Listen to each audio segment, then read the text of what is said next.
உபன்யாசம் பண்ணுவார். ரொம்ப உற்சாகசாலி. நம்ம சம்பிரதாயத்துக்கு வேண்டிய எல்லா விஷயங்களையும் பாஷ்யக்காருடைய திருவுருவம் எப்படி இருக்கணும், சுவாமி தேசிகனுடைய திருவுருவம் எப்படி இருக்கணும், அதே மாதிரி குமார வரதாச்சாருடைய போட்டோ இப்போதான் ஏதோ பண்ணேன் அந்த காலத்தில் எப்படி இருந்தா சொல்லி ரொம்ப நல்லா வரைந்து எல்லாருக்கும் கொடுத்துருக்கேன்.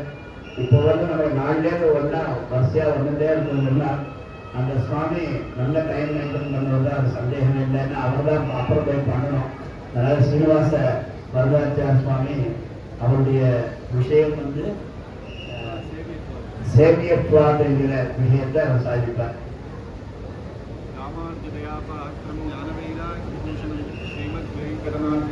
वंदे वेदांतदेशिकं लक्ष्मीनाथ समारंभां नालयामनमध्यमां अस्मदाचार्यपर्यन्तां वंदे गुरुपरम्परां पितामहस्यापि पितामहाय प्राचेतसादेशफलप्रदाय श्रीभाष्यकारोत्तमदेशिकाय श्रीशैलपूर्णाय नमो नमस्तात्.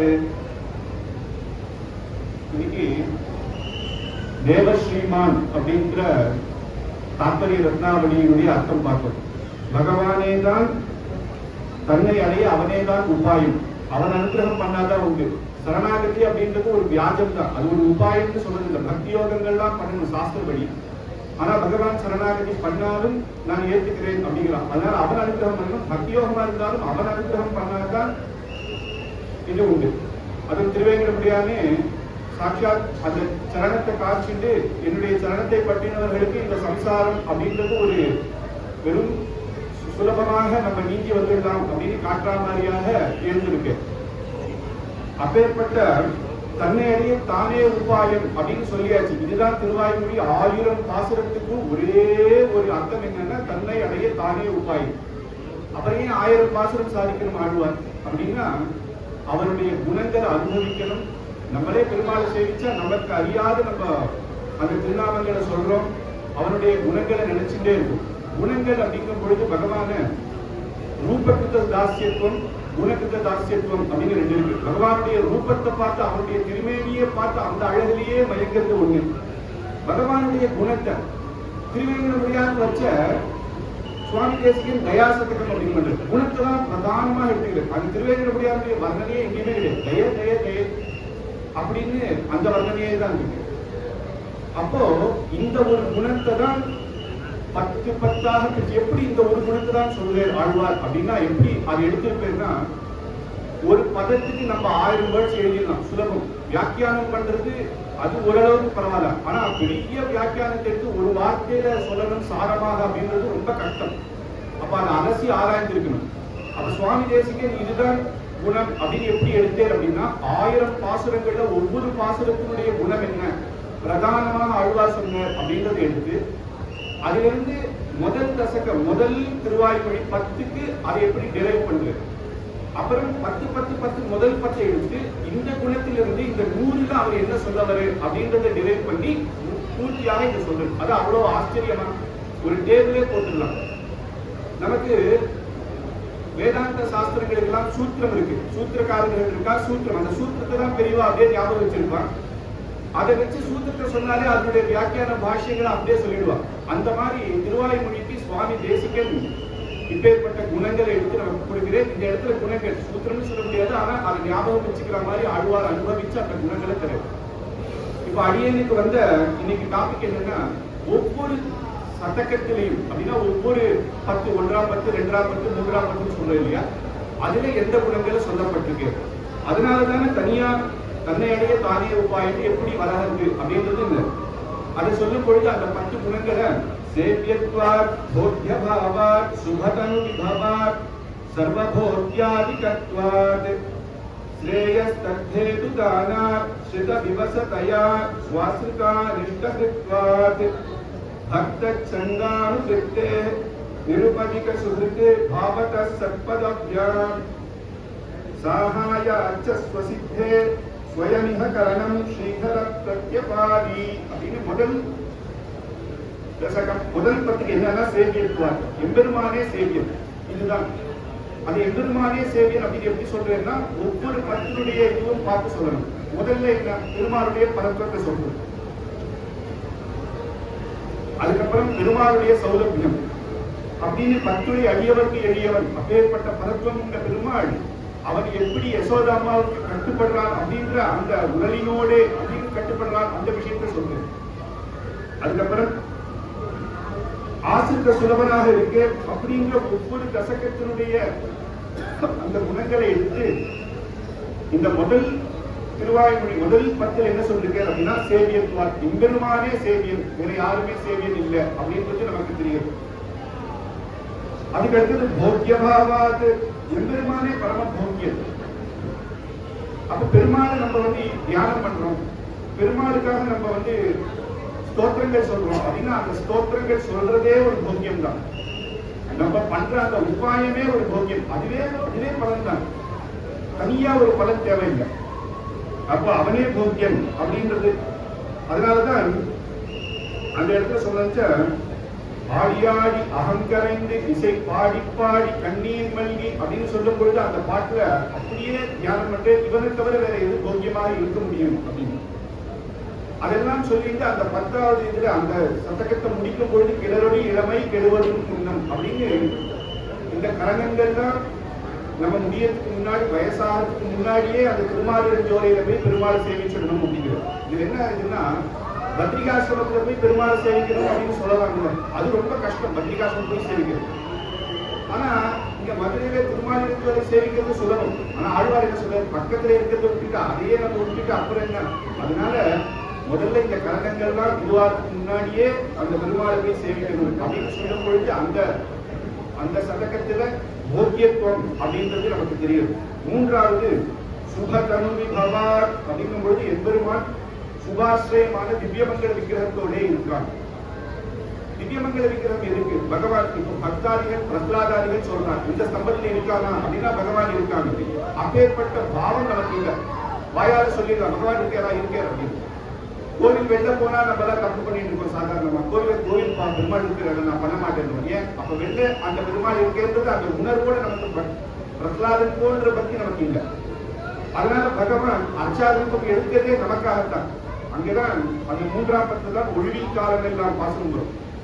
இந்த திருவேங்கடமுடியானுக்கு தான் சர்வதேச சர்வகால சர்வாவஸ்தோச்சித கைங்கரியத்தை ஆழ்வார் விரும்புறது அந்த இடத்துல. அது மட்டும் இல்லாம ஒழிவில் காலமெல்லாம் உடனாய் பண்ணி வழிவிலா அடிவில் செய்ய வேண்டும் நாம். நான் போய் சேர்க்கிறேன்னு சொல்ல நாம் அப்படின்னு கூடியிருந்து குளிர்ந்தேலோ ரப்பாவாய் அப்படின்னு எல்லாரும் சேர்த்து கைங்கரியம் பண்ணணும்னு சொல்லும் பொழுது அந்த இடத்துல தேஜஸான திவ்யமங்கல விக்கிரகம் அப்படின்றத எடுத்துக்காங்க. அங்க எதுக்கு அந்த இடத்துல தேஜஸான திவ்யமங்கல விக்கிரகம்னு பெருமாள் சொல்லணும்னா அந்த ரூபமா அவங்க இருக்கிறதுனாலதான் நம்ம சேவிச்சு பெருமாளுக்கு கைங்கரியமாக பண்ண முடியும். அந்த கைங்கரியம் பண்ண முடியறதுனால சுபதனு விபவார் அவன் எடுக்கிற அந்த திவ்யமங்கல விக்கிரகங்கள் எல்லாமே. அதனாலதான் நீங்க சொல்லும் பொழுது ஆழ்வார்கள் அதிகமாகவே அச்சாமூர்த்தியை தான் அதிகமான மங்களாசாசனம். அதனால திருமதி ஆழ்வார்னு சொல்லும் பொழுது முயலை விட்டு காக்கை பின் போவதே அப்படின்னு கீழே இருக்கிற முயல் சுலபமாக கிடைக்கும் போது காக்காய்க்காக எதுக்கு நம்ம கஷ்டப்படணும் அப்படின்னு வைகுண்டநாதனே காக்கான்னு சொல்லுறாரு. அப்ப அதுக்கு வியாக்கியானம் பண்ணும்போது திருமலையும் திருவாயூர்பாடியும் இங்கே ஆயினும் ஆறாவமுதம் அங்கேயாவது. திருமலை திருவாயூர்பாடி இங்கே இருக்குப்பா. திருவாயூர்பாடின்னு சொல்லும் பொழுது கூட விபவாவதார் கண்ணனை சொல்லல. இன்னைக்கு போய் நம்ம சேவிக்கக்கூடிய மதுரா நகரத்திலே பிருந்தாவனத்தில் இருக்கிற அச்சா கண்ணனை தான் அங்க மங்களாசாசனம். அப்படி இருக்கும் பொழுது இந்த இடத்துல இந்த திவ்யமங்கல விக்கிரகம் எவ்வளவு முக்கியம். அவன் எடுக்கிறதே நமக்காகத்தான். நித்தியசூரியனுக்கான அவன் திவ்யமங்கல விக்கிரகம் அங்க இருந்தா கூட அவன் சர்வஜீர்களாக இருக்கான். அவருக்கு அது அவசியம் இருக்கோ இல்லையோ, ஆனா நமக்கு அவசியம் திவ்யமங்கல விக்கிரகம். அதனால அச்சாரூபமாக பகவான் இருக்கான். அதிலேயே தெரியுது அவன் அவதாரங்கள் இருக்கு வரான் இல்லையா. வைகுண்டத்திலிருந்து அவன் திருப்பார்கடல வரான். திருப்பார்கடல பிரம்மாதி தேவர்களாக சேவிக்க முடியுது. ஆனா விபவாவதாரத்துல வரான். அன்னைக்கு ராமகிருஷ்ணாவதாரத்தில் இருக்கிறவாழ்தான் தான் சேவிக்க முடியுது. அப்ப இன்னைக்கும் நம்ம அதே திருவேங்கடமுடியாத நம்ம கிருஷ்ணனாக சர்மஸ்லோகத்தை சொன்ன அதே ரூபத்தோட இன்னைக்கு நம்ம சேவிக்க முடியணும் அப்படின்னா அப்ப இதுல என்ன தெரியுது, அந்த திவ்யமங்கல விக்கிரகம் எதுக்கு, அவனே உபாயம் என்று காட்டுறதுக்கு தானே அப்படின்னா அந்த இடத்துல இருந்து இந்த 3ஆம் தசகத்துல இந்த ஒரு குணத்தை எடுத்து சொல்லு. சுபாஸ்ரய திவ்ய விக்கிரக சாலித்வம் அப்படின்ற இந்த குணத்தை எடுத்து சொல்லு. 4வது சர்வபோக்கியாதி கத்துவார். லோகத்துல போக்கியத்துவம் அதை காட்டிலும் உயர்ந்த போக்கியத்துவம் பகவான் தான். அது முதல்ல நமக்கு தெரியல. தயாசிகரத்துல சுவாமி தேசிகரும் ஸ்தோத்திரத்தில் எடுத்து சொல்லு. முதல்ல வரவா பகவான் கிட்ட எனக்கு ரொம்ப கஷ்டமா இருக்கு, ரொம்ப லோன் போட்டேன்னு வரான். அதான பாதி லோன் அடைஞ்ச உடனே பெருமாளை சேவிச்சுட்டு சந்தோஷமா இது முடிஞ்சிருக்குன்னு சேவிக்க வரான். கொஞ்சமா என்ன பண்றாங்கன்னா அடுத்து நான் நிறைய பேருக்கு லோன் கொடுக்கணும்னு ஆசையில வராங்க. அப்படியே வந்து வந்து வந்து கொஞ்ச நாள் என்ன ஆயிடுதுன்னா போன வருஷம்லாம் பெருமாள் சேவிச்சு இந்த வருஷம் பெருமாளை சேவிக்க முடியலன்னு அவன் பாவம் எப்படி ஆயிடுச்சுன்னா இனிமேல் எந்த வரணும் கேட்க இல்லை, எல்லாத்தையும் கொடுத்துட்டான் பகவான். அவன் சேவிக்கு புரிஞ்சு இருக்க முடியலையே அப்படின்றதுக்காக வரான். தயாவே என்ன பண்றாங்க, கடைசியில் அவன் எப்படியாவது சரணாகதி பண்ணி மோட்சம் வரைக்கும் சேர்த்து வச்சுக்கிறான் அப்படின்றத எடுத்து சொல்றேன். அப்ப சர்வபோத்தியாதிகத்துவம், அந்த லோகத்துல ஐஸ்வர்யம் அப்படின்றது அல்பம், இன்னைக்கு இருக்கும் அது நாளைக்கு இருக்குமோ தெரியாது. அதே ஆத்மகுணம் அப்படின்றதையும் நீச்சம், அதையும் ஆழ்வாருங்க தள்ளி ஒவ்வொரு பாசனத்திலையும் சொல்லி பெருமாளே அப்படின்னு சொல்லும் பொழுது லோகத்தில் உத்கிருஷ்டரானவர் உண்டாகும். எல்லாருக்குமே ஒரு சந்தோஷம் இருக்கும். தனத்தாலே உத்கிருஷ்டராவார் சிலர், வித்தியாலே எனக்காக மகாஜானம் இருக்கு அப்படின்னு நினைச்சுக்கிறாங்க. அப்புறம் ஜாத்தியாபிமானம், எங்க ஜாதி தான் அப்படின்னு சொல்லி உத்கிருஷ்டராகுவார் சிலர். ஆனா இதெல்லாம் ஒரு உத்கிருஷ்டமா ஆழ்வார் சொல்லும் பொழுது பகவதேக சம்பந்தம் இருக்கிற உத்கிருஷ்டமே உத்கிருஷ்டம், அதுதான் உத்கிருஷ்டம் முடியும். அதனால சர்வபோத்தியாத்மிகத்துவாக்கு லோகத்துல எத்தனை போக்கியம், பிரம்ம பதவி கூட ஒரு நாள் இல்லாம போயிட போறது. அடுத்த கல்ப யுகத்துல புது பிரம்மாவை தான் வைக்க போறே. பிரம்மாவுக்கு ஒரு ஸ்தானம் தான், இவரே பிரம்மாவா தொடர்றதுன்னு சொல்ல முடியாது. அப்படிங்கிற பொழுது அதுவுமே சாஸ்வதம் இல்லை, வைகுண்டம் கைங்கரியம் தான் சாஸ்வதமாக இருக்க அவரே லோகத்துல போக்கியத்துவம் அப்படின்றது இந்த 4ஆம் சதகத்துல சொல்லப்படுறது. 5வது சதகத்துல ஸ்ரேயஸ் தத்தேது அனாத் புருஷார்த்த தத்துவாய ஹேது, எந்த புருஷார்த்தமாக இருந்தாலும் அதை பகவான் தான் கொடுக்க முடியும். பகவானே கல்பக விருட்சமாக இருந்து, கல்பக விருட்சம் கூட தனம்லாம் கொடுக்கும், ஆனா மோட்சத்தை கொடுக்காது. இவன் ஒரு படி வசதியாக இருந்து மோட்சத்தையும் கொடுக்கிறான் அப்படின்னு ஸ்ரேயஸ் தத்தேது அனாத் அப்படின்னு இந்த புருஷார்த்தங்கள் எல்லாம் தரக்கூடியவராக இருக்கு. அப்போ இந்த 4ஆம் பாசுரத்துல சொல்லும் பொழுது ஒரு நாயகமாய் திருவடி உன்னுடையே போதும் அப்படின்னு நாங்க சொல்றதுனால அந்த இடத்துல சர்வபோகியத்துவம் வருது. ஸ்ரேயஸ் தத்தேது அனாத் அப்படின்னா பிரிந்தவாறும் வளர்ந்தவாறும் பெரிய பாரதத்தை சேர்த்துக்கிற பாசுரத்தில் அவர் என்ன சொல்றாருன்னா, நீதான் எனக்கு கதி அப்படின்னு எடுத்து சொல்லி உன்னுடைய எந்த புருஷார்த்தமா இருந்தாலும் நீர்தான் எனக்கு கொடுக்கணும் அப்படின்னு வேண்டிக்கச்சே என்ன தெரியுதுன்னா, இவர் தான் சகல புருஷார்த்தத்தையும் கொடுக்கக்கூடியவர், அப்பேற்பட்ட குணம் தெரியுது. ஸ்ருத விவச தயா அப்படின்னு 6வது சதகத்துல பிரபதன சுலபன், பிரபத்திக்கு இவர் தான் சுலபமானவன் அப்படின்னு தெரியுது. 6ஆம் படியும் கேட்கவே வேண்டாம். இந்த திரிவேங்கடமுடியால் என்று அகலையிலே நிலையம் என்று அளவே வந்து விரைமாறுமாறு சரணாகதி சொன்னவன் சாஸ்திரத்துல இந்த சரணாகதி இந்த திரிவேங்கடமுடியாளுக்கு பண்றதுனால இவரே பிரபத்திக்கு சுலபனானவன். ஏன்னா தயை இருக்குன்னா ராவணன் இருக்கான், அவனை போல மகா பலம் இருக்கவன் எவனுமே கிடையாது. என்ன பிரயோஜனம்? அதனால தயாஸ்திரத்தில் சொல்றேன், தயைன்னு ஒரு குணம் இருந்தால் தான் மற்ற குணத்துக்கு பிரயோஜனம். ராமனும் வீரன் அப்படின்னா இருக்க சமமா. ராமன் போல எத்தனை பேரை ரட்சிக்கிறான்றதுதான முக்கியம். அந்த மாதிரி சரணாகதி எல்லாராலையும் கொடுக்க முடியாது, அது இவனால மட்டும்தான் கொடுக்க முடியும். சரணாகதிக்கு சுலபமானவன் இவன் தான் கொடுக்க முடியும் அப்படின்னா எப்பயுமே எல்லாம் எனக்கு மட்டும்தான் கொடுக்க முடியும்னா அவன் கொடுக்கவே மாட்டான். நம்மளை அவஸ்தை பண்ணி அடிச்சு துரத்துவான். ஆனா அந்த இடத்துல அவன் சரணாகதியால் பண்ணா போடும் அப்படின்னு இந்த 6வது சதகத்தில் சொல்றது. 7வது சுவாசித்த நிஷ்டபித்வார் அப்படின்னு கற்பார் ராமபிரானை எல்லார் மற்றும் கற்பரோ அப்படின்ற பாசனத்துல பக்தர்களுடைய பாபத்தை போக்குவன் அப்படின்னு அண்ட சராசரங்கள் எல்லாருக்கும் வைகுண்டத்தை ஏற்றி அப்படிங்கும் பொழுது சகல பாபங்களையும் நம்மளுக்கு போக்களிப்பவன் அப்படின்றது அங்க என்ன தெரியாது. அப்புறம் 8வது சதகத்துல பக்த சந்தானுபிருத்தே அப்படின்னு சொன்னவண்ணம் செய்த பெருமாள் பக்தர்கள் சொன்னது அவன் செய்வான் அப்படின்னு ஆசிரித்த சந்தபிருத்தனாக இருக்கான்.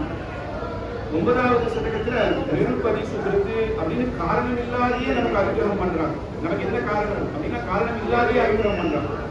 அம்மா அப்பா எப்படி குழந்தைக்கு எந்த காரணமும் இல்லை, காரணம் இது இவன் நமக்கு நாளைக்கு பின்னாடி பண்ணுவான்னு தெரிஞ்சா ஒருத்தருக்கு அந்த குழந்தைய வளர்க்குறா, இல்லவே இல்லையா? அந்த மாதிரி காரணம் இல்லாத சாட்சாத் பகவான் ஒவ்வொரு இடத்துலையும் நமக்கு இருந்து பண்றதுனால அந்த 9வது சதகத்துல நிரபதி சுகிருத்து ஆவார் அப்படின்னு கடைசியில அவன் வழிநடத்தி செல்கிறான் அப்படின்னு அவனே நம்மளை வழிநடத்தி செல்கிறான். அச்சிராதி மார்க்கத்துல பகவானே நம்மளை வழிநடத்தி செல்கிறான் அப்படின்னு சூழ்நிலை வாசனம் பண்ணதுனால அந்த கடைசி சதகத்துல அவனே நம்மளை கைப்பிடிச்சு அந்த அச்சிராதி மார்க்கத்தை கூட்டி போய் அங்கேயும் நம்ம மடியில உட்கார வச்சு நம்மளை அவன் எப்படி அனுகிரகிக்கிறான் அப்படின்ற அந்த பாசுரங்கள்னால ஸ்ரீதர ஸ்வசித்தே ஸ்வயமிக கரணம் அப்படின்னு இந்த 10 குணத்தினாலே இந்த திருவாய்மொழி ஒவ்வொரு சதகத்தையும் சுவாமி தேசிகன் சொல்றேன்.